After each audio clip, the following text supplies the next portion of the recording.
Uh,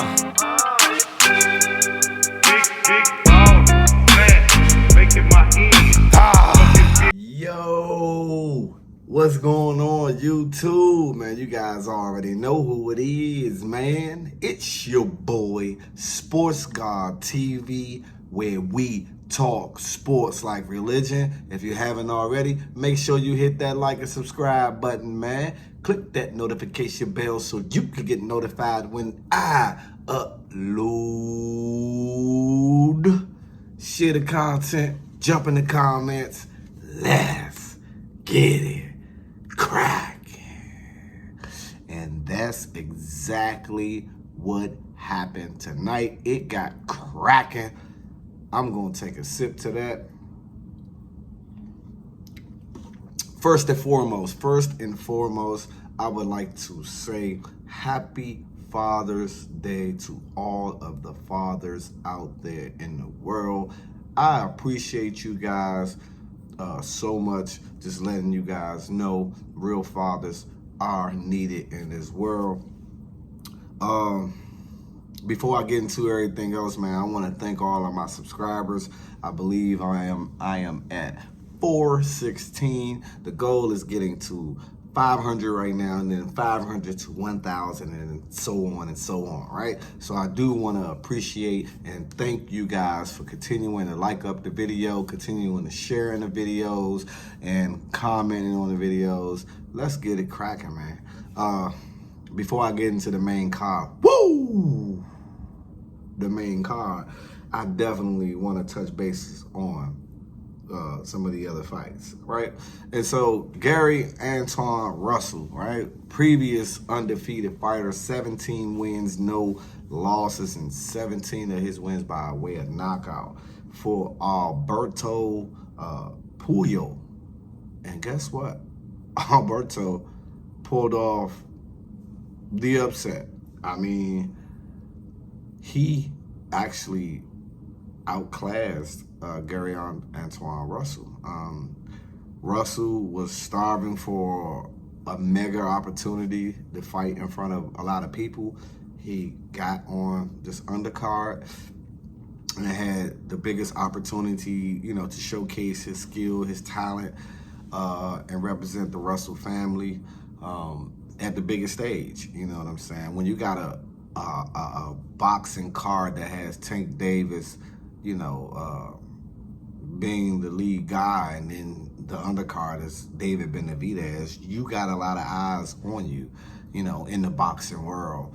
And it was his time to put his stamp on the reason why Jokers was scared to fight him at 140. But Puyol came out to fight. I mean, time after time in that fight, he hit him with multiple counter left hands. They both were southpaw fighters. It's funny because we had two fights where both fighters were southpaw fighters. The main card, obviously, and this particular bout. And like I said, multiple counter left hands for Puyol. His defense was slick. The volume from Russell was absolutely there. He had a lot of volume, but his percentage was really, really low. He threw a lot of punches. He hit Puyol really, really less than, you know, the punches, the output that he put out. And yeah, I mean, it was, for me, I kind of, that particular fight, I got there to the venue, I want to say round 4 or 5. And from what I seen from round 4 or 5 on out, it was, to me, Puyol, it was clearly that he was winning the fight. It was real clear that he was winning the fight. And I wasn't surprised by the results. I was surprised about one scorecard, 118-109 for Russell. I thought that was absurd because, like I say, from what I saw watching the fight, no way that fight was a landslide like that for Russell. But the other cards, 115, 112, and 114, 113 sounded more reasonable, and the right one won the fight and got his hand raised at the end of the night. Then you had David Benevidez fighting against Alexander, I cannot pronounce his last name, but anyhow, make a long story short, that was the boringest fight to watch. And it was boring because Alexander didn't make it interesting. He didn't engage with no power punch. I mean, dude, you're losing the fight. In your mind, you have to know that you're losing the fight, and you wasn't willing to trade back and forth, like to really get in the fight. You know what I'm saying? And that disappointed me as a fan of boxing, watching that fight, because if I'm losing a battle, I'm going out on my shield, because I'm definitely trying to get a win or get a knockout or something. And he was fighting basically, I don't want to say to survive, but he was just fighting to not get knocked out. I mean, he wasn't throwing a lot of power shots. It was just basic 1-2s. David Benevidez was throwing the whole kitchen at him, you know, and he couldn't handle that. He couldn't handle what David had to offer. I mean, to me, the only fight that makes sense, and mind you, this was David Benevidez's first fight at 175, and it kind of, to a certain degree, looked like his power may not have translated, because he hit him with some good shots. A lot of them were on the side of his head. He didn't hit him flush, but at the same time, it kind of seemed like the power didn't translate, but the skills are there. The way he's able to just put a multitude of combinations together. You know, it's not a simple 1-2 game with him. You know, you could get 3, 4, 5, 6, 7, you know, punches out of David Benevidez at a time when he's doing a combination. That fight was definitely 116, 112, 117, 111, and 119, 109. Easily, I don't argue with those scorecards. That fight was not close by any means. And like I said, it was a boring fight, and only due to the opponent of David Benevidez not engaging the way that he should. Now, let's get to the main event.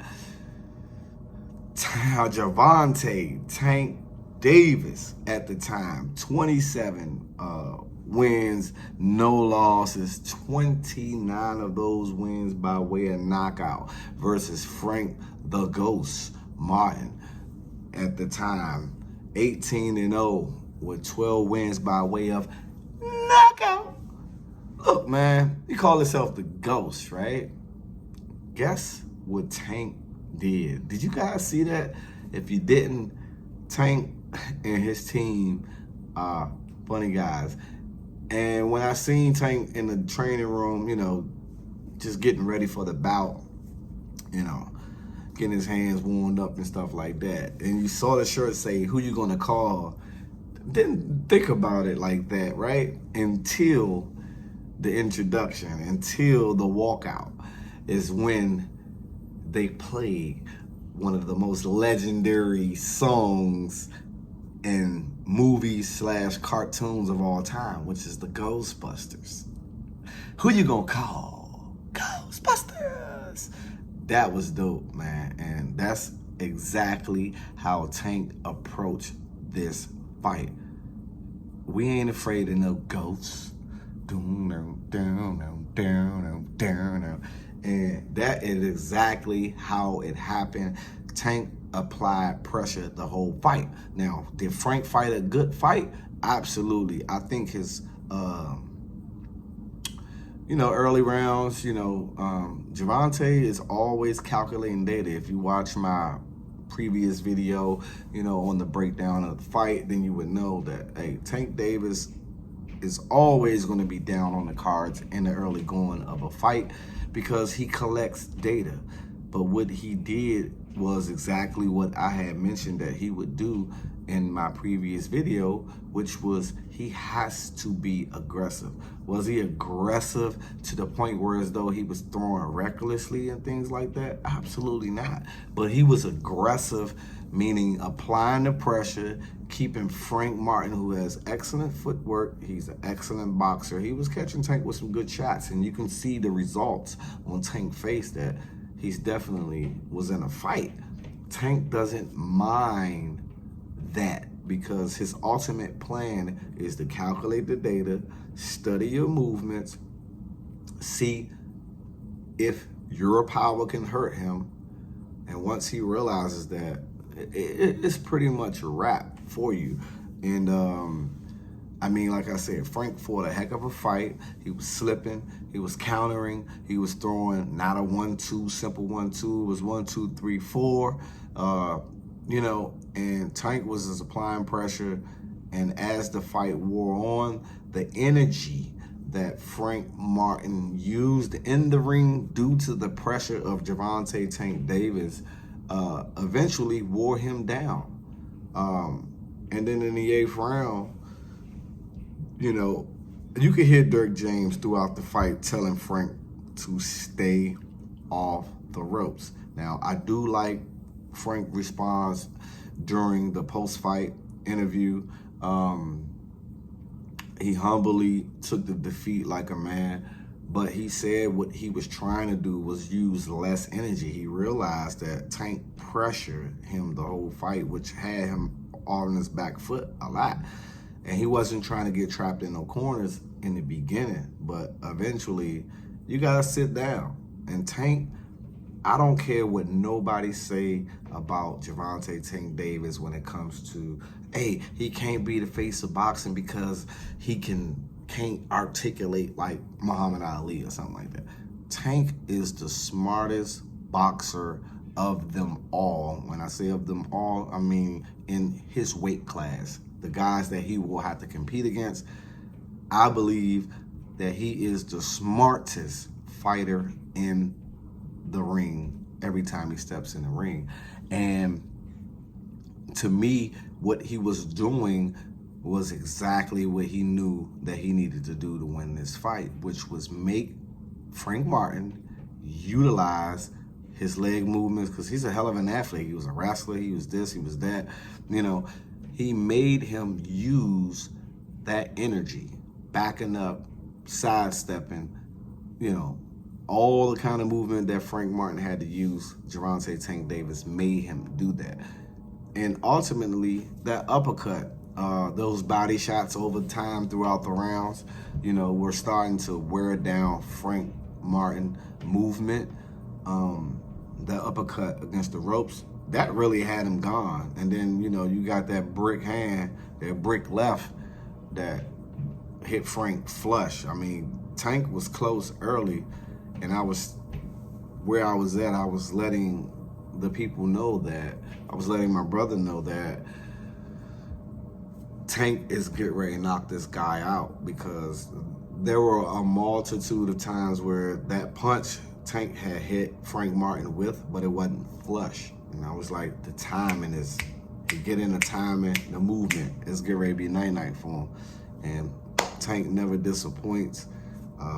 He took care of that man in the 8th round with 1:29 seconds left. And you got to think Tank had been rusty, man. He's been away from boxing. You know, he had some legal issues and things like that. But and he was rusty. He admitted to being a lot rusty. He looked rusty, but he looked sharp. He looked the part, but you can tell that it may have been some rust. I mean, you've been out the ring for so long. And so with that being said, Tank Davis just shows again and again why he is head above, in my humble opinion, of a Shakur Stevenson, of a Vasyl Lomachenko, of a Devin Haney. Now, the possibility of him fighting Vasyl Lomachenko could be happening. But what are you guys' thoughts and comments on Gervonta Tank Davis? Is he the top dog for you guys? Could you see anybody in his weight class defeating him at this particular time? Me personally, I just don't see it. I have to see it happen otherwise. Other than that, You already know who it is, man. It's your boy, Sports God TV, where we talk sports like religion. And I'm out. Until the next time.